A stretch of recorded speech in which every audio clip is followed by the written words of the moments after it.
Party کا موقف یہ تھا کہ جب ہم نام بدلنے جا رہے ہیں تو نام ایسا ہونا چاہیے جو انکلوزیو ہو، اور ہم سمجھتے تھے کہ لسانی بنیاد پر نام نہیں رکھنا چاہیے، جغرافیائی بنیاد پر ہونا چاہیے. بہرحال اس میں کمپرومائز ہوا. جو چیلنج ہے، دیکھیں پاکستان میں 4 میجر چیلنجز ہیں. سب سے پہلے ہے دہشت گردی، اس کے بعد توانائی کا بحران جو ہے لوڈ شیڈنگ، اس کے بعد جو ہے آپ کے سامنے مہنگائی ہے جس میں اس حکومت نے پورے 17 کروڑ عوام کو IMF کی سولی پر لٹکا دیا ہے، چاہے وہ بجلی کی قیمت ہو، چاہے وہ گیس کی قیمت ہو، چاہے وہ پیٹرول کی قیمت ہو. اور چوتھا مسئلہ مجھے یہ بتائیے گا، اور یہ چاروں مسائل جو ہیں، کے پاس جاؤں، صفدر صاحب کے پاس جاؤں، اس وقت حنیف عباسی صاحب نے کیا کیا ہے آج؟ جی وہ تو اگر تو وہ واقعی عوام کی صحیح نمائندگی کر رہے ہوتے تو وہ گدا گاڑی پر تشریف لاتے ہوں گے. عوام کے پاس پیٹرول وہ تو موٹر سائیکل پر تشریف لائے نا، لیکن عوام کے پاس پیٹرول خریدنے کے پیسے نہیں ہیں. کیوں میاں صاحب اور سب لوگ چھوڑ دیں گاڑیاں استعمال کرنا؟ نہیں وہ تو ایک اظہار ہے. نہیں وہ ایک اظہار ہے. معاملہ یہ ہے، دیکھیں ہمارے جو عباسی صاحب، اگر آپ مجھے اجازت دیں، معاملہ یہ نہیں ہے کہ حنیف عباسی موٹر سائیکل پر آیا. معاملہ یہ ہے کہ حکومت نے IMF کی یہ عوام کش جو ان کی شرائط تھیں وہ کیوں مانی، اور کس طرح مان گئے کہ وہ جو ہے بجلی دے نہیں رہے اور بجلی قیمت بڑھا رہے ہیں، گیس دے نہیں رہے اور گیس قیمت بڑھا رہے ہیں، اور پیٹرول میں جو پیونٹی پرائزز ہیں. جتنے میرے پروڈیوسر صاحب ایگری کریں، تمام لوگ ایگری کریں، مگر پھر آپ سٹائل سے پورے ایسنس میں جا کے کریں نا. آپ لوگ کہتے ہیں ہم گاڑیاں ہی نہیں استعمال کریں گے، ہماری پارٹی کا کوئی ممبر گاڑی استعمال نہیں کرے گا. آپ پورا ایک دن کا سٹیٹمنٹ نہیں دکھائیں میڈیا کے سامنے، پھر آپ اپنا لائف سٹائل بدل دیں. آپ کہتے ہیں ہم گاڑی نہیں استعمال کریں گے جب تک ہماری یہ اگر آپ مجھے اجازت دیں ایک جملہ کہنے کی. سن لیتے ہیں ان کی بات کو. خرم صاحب بتا دیں، کہیے جی پلیز کہیے. مجھے یہ خرم دستگیر صاحب یہ فرما دیں کہ جب IMF کی رجیم میں ہمیں واپس دھکیلا جا رہا تھا اس وقت ان کی پارٹی نے کتنی اس کی مخالفت کی؟ اس کا جواب بھی دے دیں خرم صاحب ساتھ ساتھ. جی یہ سب سے اچھا سوال ہے کہ اس وقت جب IMF کے رجیم کو دھکیلا جا رہا تھا پارلیمنٹ کے پاس وہ اتھارٹی نہیں تھی ان چیزوں کو کوسچن کرنے کی. اب وہ اتھارٹی وزیر اعظم کے جو ان کے پاس اتھارٹی آ رہی ہے اس کے تحت تمام کوسچننگ پارلیمنٹ میں اور ویگرس ہوگی.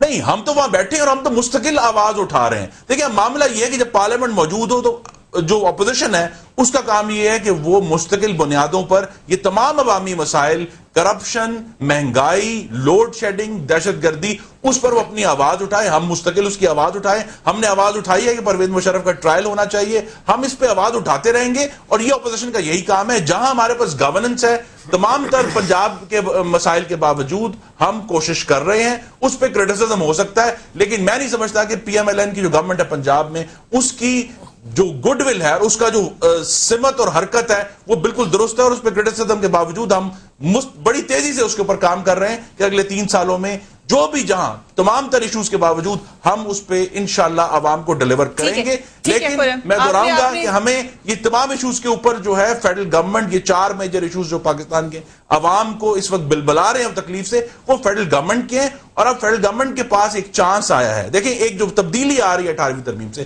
وہ یہ ہے کہ وہ یہ حکومت جو 2 سال آصف علی زرداری صاحب کے اوپر جو کرپشن کے کیسز تھے اور NRO کا جو تھا، جو ایک جمود کا شکار تھی، ایک تعطل کا شکار تھی، اب چونکہ وزیر اعظم کے پاس اتھارٹی آ رہی ہے اور اللہ کے کرم سے وزیر اعظم NRO زدہ نہیں ہے، لہذا وہ پوری اب فورس سے اور انرجی سے پاکستان کے عوام کے مسائل حل کرنے کے لیے کام کر سکتے ہیں. مجھے آج پتہ چلا کہ آپ وزیر اعظم کو اس لیے اتھارٹی دینا چاہتے کیونکہ وہ NRO زدہ نہیں ہے، یہ وجہ تھی یا آپ ویسے چاہتے ہیں کہ وزیر اعظم کی طاقت مل جائے؟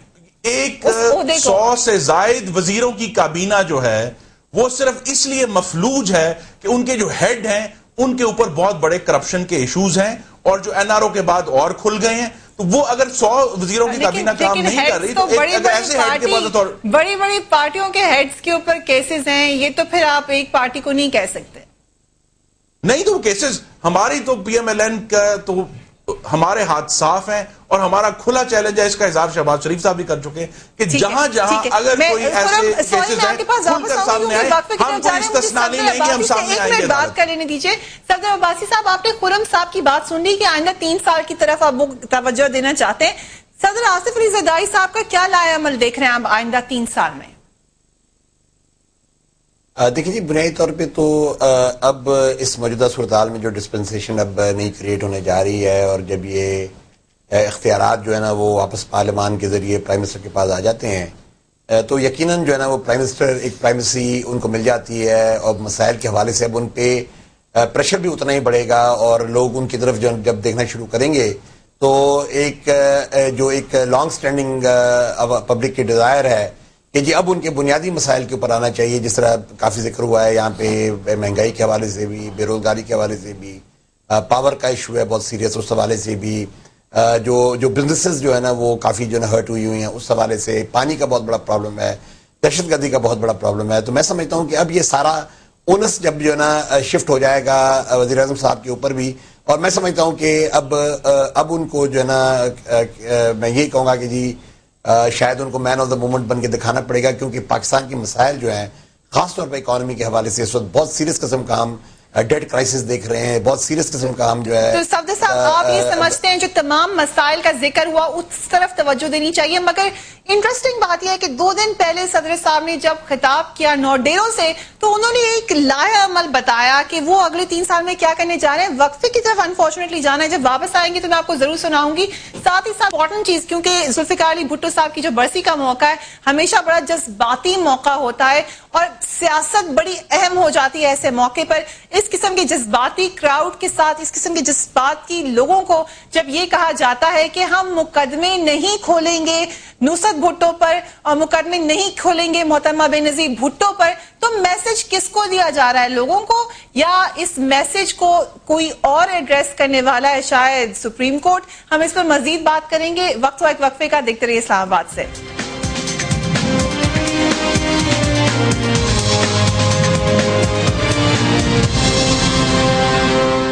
کچھ دن پہلے ہی بابر اعوان صاحب نے کہا تھا کہ قوم کو خوشخبری دی جائے گی، تمام بہت بڑی خبر عوام کے لیے موجود ہے، اور بلا شبہ 18ویں ترمیم ایک بڑی خبر ہے، مگر عوامی مسائل وہیں پر موجود ہیں. یہی بات ہمارے پروگرام میں ڈسکس ہو رہی ہے.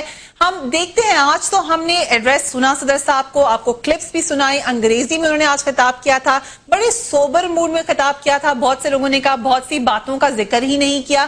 مگر 2 دن پہلے نوڈیرو میں جب ذوالفقار علی بھٹو صاحب کی برسی پر ان کے مزار پر وہ تشریف لے گئے تو ہم نے ایک الگ موڈ میں آصف علی زرداری صاحب کو دیکھا. اردو میں شاید وہ زیادہ بہتر تقریر کرتے ہیں یا شاید ہمیں زیادہ اچھی طریقے سے سمجھ آئی. 3 سال آئندہ وہ کرنا کیا چاہتے ہیں انہوں نے اس کا بھی ذکر کیا تھا. ہم یہ سب آپ کو سنوانا چاہتے ہیں، ذرا دیکھ لیتے ہیں. میں نے اس جگہ پہ آپ سے کھڑے ہوئے کہا تھا کہ ہم نظام بدل کے بدلہ لیں گے اپنی بیوی کا، ہم نظام بدل کے لیں گے بدلہ شہید ذوالفقار علی بھٹو کا. آج الحمدللہ اللہ کے فضل سے، مولا کے کرم سے، شہیدوں کی دعاؤں سے، بیوی کی دعا سے، ان کے قدموں پہ چلتے ہوئے آج ہم آپ سے کہہ سکتے ہیں کہ جمہوریت نے اپنا بدلہ لیا.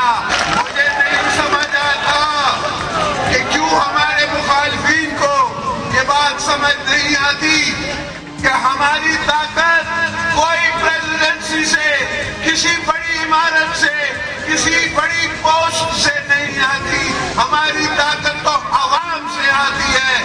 2 سال میں ہم نے جمہوریت کو مضبوط کیا ہے، ہم نے غاصبوں کو نکال دیا ہے، ہم نے ان کے دروازے بند کر دیے ہیں. اب وقت ہے پاکستان پیپلز پارٹی کو، یہ پاکستان پیپلز پارٹی کی ہم خدمت کریں. یہ اب میرا 3 سال کا پروگرام ہے. یہ ہم کہنے والے ہیں کہ یہ بازی خون کی بازی ہے، یہ بازی تم ہی ہارو گے. تم کتنے بھٹو مارو گے، ہر گھر سے بھٹو. جن لوگوں نے یہ تقریر پوری سنی ہے انہوں نے یقیناً سنا تھا کہ صدر صاحب نے یہ کہا کہ 2 سال تو ہم مختلف وجہوں میں نکل گئے، اب جو آئندہ 3 سال ہیں وہ پاکستان پیپلز پارٹی کے سال ہیں. میں ہر ورکر کے پاس جاؤں گا، میں ہر ورکر کے مسائل حل کروں گا. صدر عباسی صاحب آپ کے پاس میں آنا چاہتی ہوں. آپ نے خود مجھے پرابلمز آئیڈینٹیفائی کی ہیں بریک پہ جانے سے پہلے کہ ان چیزوں پہ نظر رکھنی چاہیے. پھر صدر صاحب نے پیپلز پارٹی کا ذکر کیوں کیا؟ وہ مسائل پیپلز پارٹی کے ورکرز کے کیوں حل کرنا چاہتے ہیں، پاکستان کے لوگوں کے کیوں نہیں حل کرنا چاہتے؟ جی یقیناً یہ جو میں نے